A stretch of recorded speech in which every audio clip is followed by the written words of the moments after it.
বিদেশে যারা আছি তাদের কোরবানি যদি তারা দেশের আত্মীয়ের কাছে মা বাবার কাছে টাকা পাঠিয়ে দেন এবং সেখানে তার নামে কোরবানি করা হয়, সেটা কি বৈধ হবে?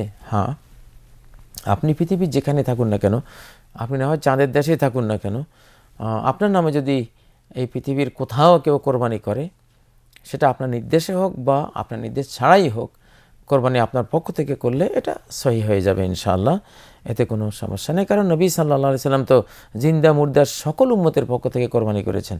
একটা দুম্বা কোরবানির সময় বলেছেন, আল্লাহুম্মা তাকাব্বাল মিন মুহাম্মাদিন ওয়া আলে মুহাম্মাদিন ওয়া মিন উম্মতি মুহাম্মাদিন সাল্লাল্লাহু আলাইহি সাল্লাম। এই একটি দুম্বা মুহাম্মাদের পক্ষ থেকে, তার পরিবারের পক্ষ থেকে, সমগ্র উম্মতের পক্ষ থেকে। সমগ্র উম্মত তো অতীত, বর্তমান, ভবিষ্যৎ, জিন্দা মুর্দা সব শামিল। তাহলে এটা যদি তিনি করেন যে বহু তার উম্মত তো কিয়ামত পর্যন্ত আসবে, তার উম্মত তো সারা পৃথিবীতে ছড়ানো, তো যত দূরেই উম্মত থাকুক না কেন, তিনি মদিনায় বসে যখন কোরবানি করছেন সেটা সওয়াব পেয়ে যাচ্ছে। অতএব এতেও কোনো সমস্যা নেই।